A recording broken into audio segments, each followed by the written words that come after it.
वंदे मातरम, जय हिंद, भारत माता की जय। नमस्कार देवी और सज्जनों, स्वतंत्रता के 75वीं वर्षगांठ पर आप सब लोगों को हार्दिक बधाई।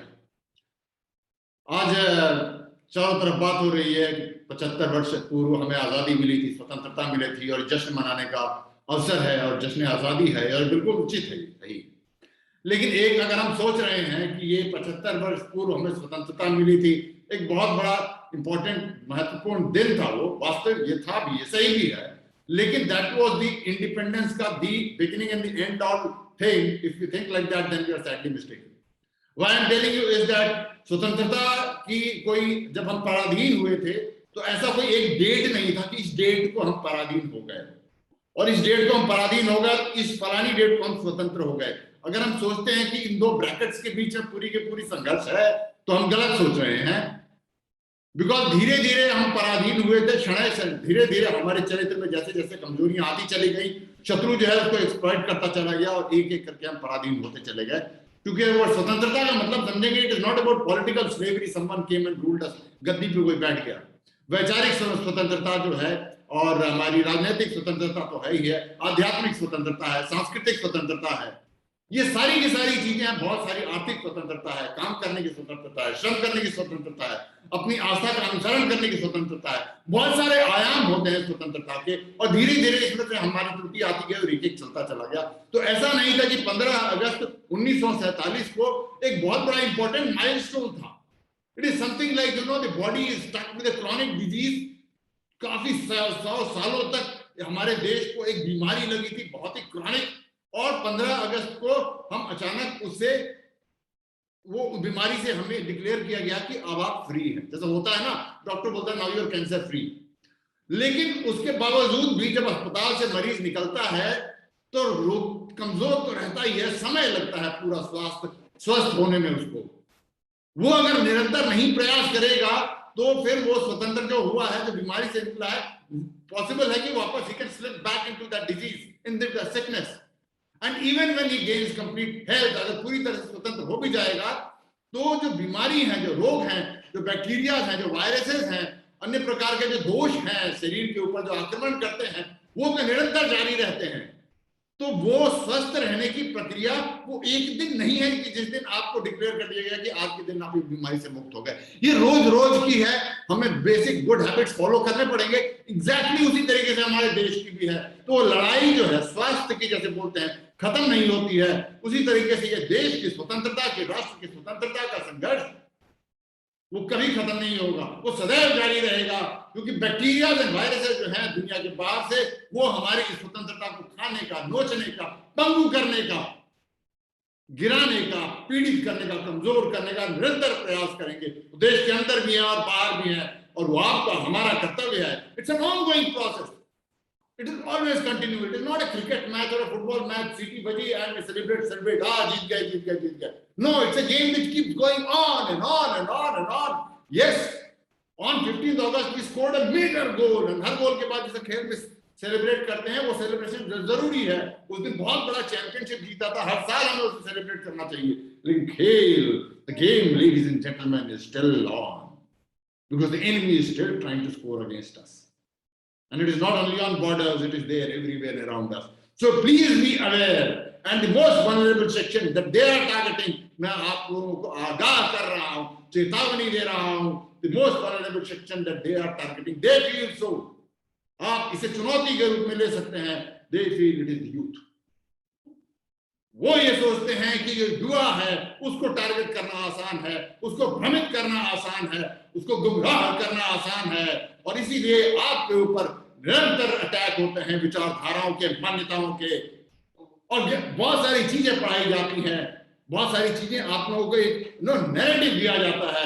It is your responsibility to select what is right, what is wrong. And कुछ चीजें जो होती हैं वो इतनी ज्यादा शुगर कोटेड और इतनी लुभावनी होती है कि it is irresistible. One of them is, again I'll come back, is freedom. Freedom देश की बात नहीं कर रहा हूं मैं, आपकी बात कर रहा हूं। तो एक नैरेटिव दिया जाएगा, आप लोगों को दिया जा रहा है कि आप, you must strive for freedom. Freedom for what? Basically वो फ्रीडम चाहते हैं कि आप अपने पुराने मूल्यों से अलग हो जाएं, अपने माता पिता के इन्फ्लुएंस से अलग हो जाएं, अपने गुरुओं के, आपके शुभचिंतक जो है आपके परिवार में, उनसे आप अलग हो जाएं, जो हमारी मूल मान्यताएं हैं इस देश की, उनसे आप अलग हो जाएं। क्यों? क्योंकि जब आप अलग हो जाएंगे तो आप then you are vulnerable, then आपको वो इफेक्ट कर सकते हैं। लेकिन वो ये नहीं कहेंगे कि आप उनसे विद्रोह करो, वो कहेंगे कि आप फ्रीडम है, या फ्रीडम है जिससे कि वो इन्फ्लुएंस कर सकें। दुनिया बाजार बन चुकी है, फ्रीडम है कि आपको वो अपने मर्जी की चीज बढ़ा सके, टिका सके, और नए नए नैरेटिव का आपको लगातार प्रहार हो रहा है। फौज में बोलते हैं ना, बम्बार्ड किया जा रहा है रोज का रोज। सोचा जाता है कि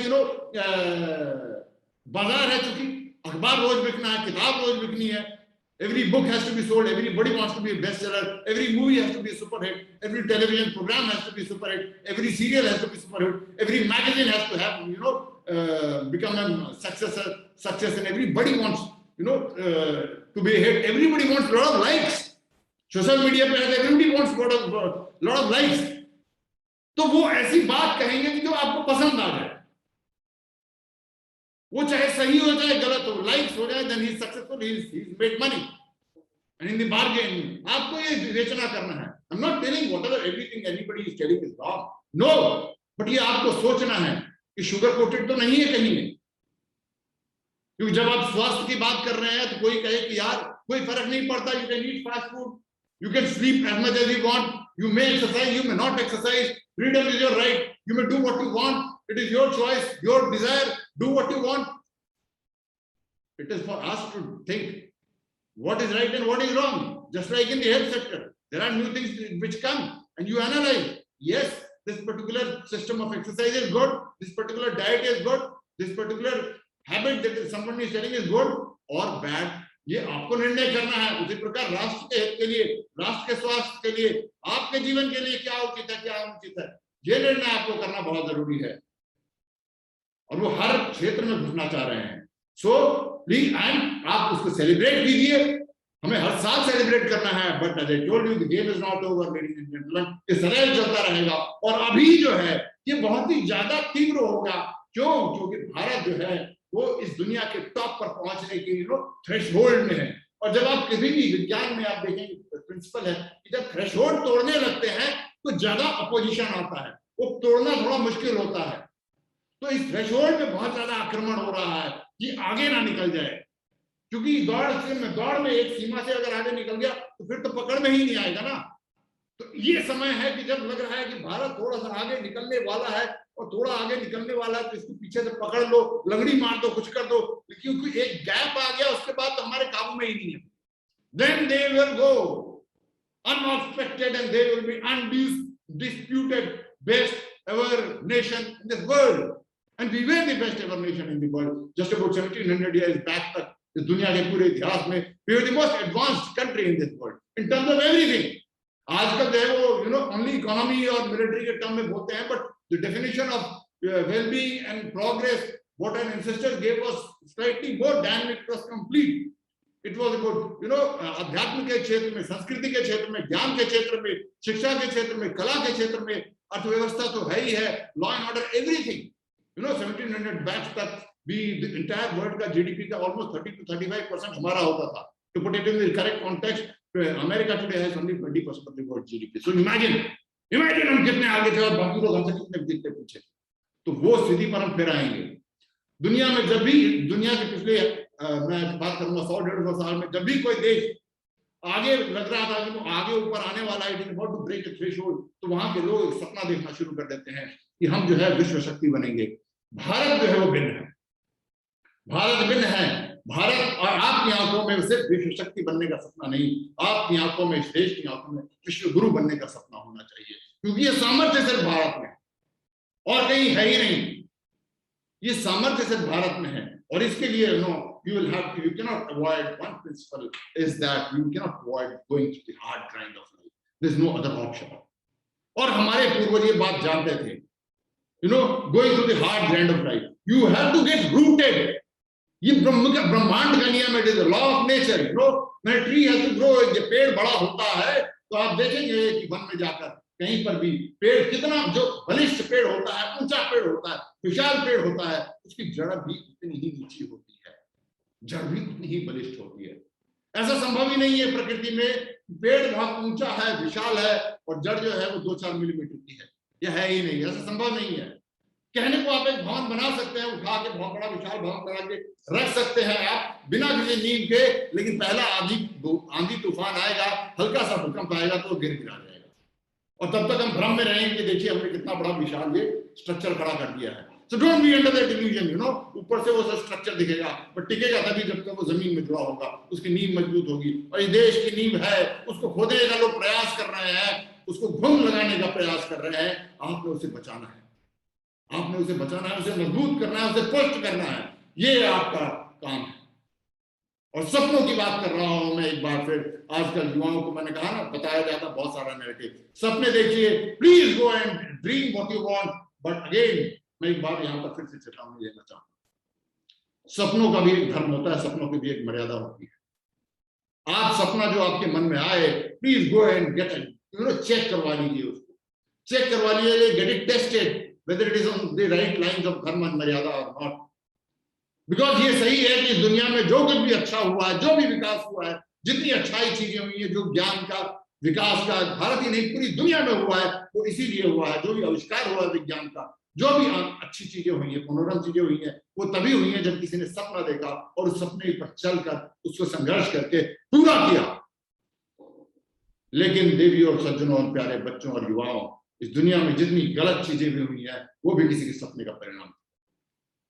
रावण ने भी सपना देखा था सीता हरण करने का, दुर्योधन ने भी सपना देखा था कि मैं पूरे हस्तिनापुर पर अकेला राज करूंगा, हिटलर ने भी सपना देखा था, कुछ लोगों ने भी सपना देखा था कि पूरे दुनिया में हम अपना स्थापित करेंगे एक विशेष धारणा। वो सपना आज भी चल रहा है, पूरी दुनिया में हिंसा चल रही है कि हमारी अवधारणा, हमारी जो ये है, हमारा सपना है कि हम इसको पूरी दुनिया में स्थापित करेंगे, और उसके कारण कितना चारों तरफ हिंसा, मार काट, मानवता का कुचला जा रहा है, वो आप देख रहे हैं, क्योंकि किसी ने वो सपना देखा था, एक घिनौना सपना देखा था, इतिहास में भी देख रहे हैं, आज भी किसी ने सपना देखा था कि मुझे सिर्फ धन कमाना है, सीधा हो या उल्टा हो, किसी तरीके से हो, शोषण करे, फ्रॉड करूं, चोरी करूं, डकैती करूं, वो भी उसका सपना था, इसीलिए हुआ है। तो इसीलिए जब आप सपना देखें तो please go and get it back check. इस देश में जो धर्म की मान्यताएं हैं, धर्म मतलब मैं किसी समुदाय की बात नहीं कर रहा हूं, किसी ईश्वर की बात नहीं कर रहा हूं, आराधना की पद्धति की बात नहीं कर रहा हूं। धर्म मतलब होता है ब्रह्मांड का नियम, cosmic law is called as dharma, which in this country people are ancestors always understood. So just in case कोई किसी को इस शब्द से बात हो, तो that law existed even before this word dharma came. That law existed even before the language were invented. That law existed even before mankind came into existence. उस नियम के तहत ही सृष्टि का निर्माण हुआ है, उसी नियम के तहत सौरमंडल का निर्माण हुआ है, पृथ्वी का निर्माण हुआ है, पृथ्वी पर जितने जीव हैं उन सब का निर्माण हुआ है। ग्रेटेस्ट कॉस्मिक जितना एक्सपेंस है, वहां से लेके स्मॉलेस्ट मॉलिक्यूल एंड एटम, वो सब उसी लॉ के अंतर्गत गवर्न होते हैं, और उसी लॉ के हिसाब से हमें चलना है। उसके खिलाफ गए, we will demolish. Corona is a small example of that warning that nature gave us. Everybody thinks it was a pandemic. बहुत कष्ट था, त्रासदी थी दुनिया पे, जो था ये कर्स था। But you look at it the other way around. You know, last April में जिस तरह पूरी दुनिया में 100% जो था वो ऑलमोस्ट सब जगह पर लॉकडाउन था, तो आप सोचिए जब हम सोच रहे थे क्या आपदा आई है, और मान लीजिए कि इस सौरमंडल में या अंतरिक्ष के ब्रह्मांड के किसी ग्रह पर कोई और जीव रहता हो जो वहां से धरती को देख सकता था, पिछले अप्रैल में की बात कर रहा हूं, तो वो क्या सोचता होगा? वो वहां से देखकर सोचता होगा अपने दूरबीन से या जो भी उसके पास उपकरण है, यार धरती पर कुछ बहुत अच्छा हो रहा है, लग रहा है, बड़ी शांति सी लग रही है, जो वृक्ष है जो लहलहा रहे हैं, हवा जो है वो शुद्ध हो रही है, जल जो है वो शुद्ध हो रहा है, शांति सा है, शहरों में भी चिड़ियां चहचहा रही हैं, जानवर जो है वो कुलाचे मार रहे हैं, कुछ तो बहुत अच्छा हो रहा है उसके दृष्टिकोण से, और हम कहते थे कि बहुत बुरा हो रहा है। तो probably that was the way earth was trying to heal back itself, अपने आप को स्वस्थ करने का वो रास्ता शायद पृथ्वी ने ढूंढा था, क्योंकि मनुष्य जो है उसको बीमार करना चाहता है। तो ये वार्निंग है, ये चेतावनी है एक बार फिर से कि हम सृष्टि के ब्रह्मांड के नियम का ज्यादा उल्लंघन करेंगे तो it will come back very heavily on us. वो नियम, वो कानून, वो सिद्धांत जो इस देश के हमारे पूर्वजों ने समझा था, हमें बताया था, हमें ज्ञान दिया था, कुछ रह गया, कुछ भूल गए, तभी हमारा हाल हुआ कि हम गुलाम हुए।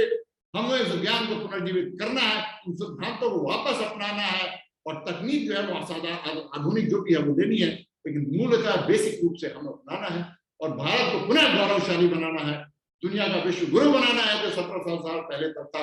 हम दुनिया में तो हमारा जो था प्रभाव पूरी दुनिया में था, लेकिन हम कहीं भी कोई गलत प्रभाव लेके नहीं गए। जहां भी गए हम प्रोस्पेरिटी लेके जाते थे, हम लोग वहां पर कॉमर्स लेके जाते थे, ट्रेड लेके जाते थे, कल्चर लेके जाते थे, टेक्नोलॉजी लेके जाते थे। हमें कभी भी हमने कहीं पर किसी को कुचलने की, किसी की आकांक्षाओं को रौंदने की कभी हमारे लोगों ने प्रयास नहीं किया। हम पूरी दुनिया में तब भी शासन करते थे। उसी प्रकार का हमें प्रेम का एक सामंजस्य पूरी दुनिया में बनाना है, लेकिन जो गलत तत्व हैं उनके साथ सख्ती से निपटना है। ये ध्यान रख लीजिएगा, गलत तत्वों के साथ हमेशा सदैव शक्ति से निपटना है, और अगर आवश्यकता पड़े तो कुचलना भी है, उनको समाप्त करना है, demolish them, and then only peace is possible. So with that, I am once again एक बार फिर आप सब लोगों को स्वतंत्रता दिवस की हार्दिक शुभकामनाएं, लेकिन साथ में इस बात का बोध कि the battle of freedom is still on, और अगर कभी लगे हमें वो स्वतंत्रता सेनानी थे, उन्हें अवसर मिला, तो इस बात का गुमान न रहे, स्वतंत्रता सेनानी आप भी हैं, क्योंकि परतंत्र करने का प्रयास तो आज भी चल रहा है।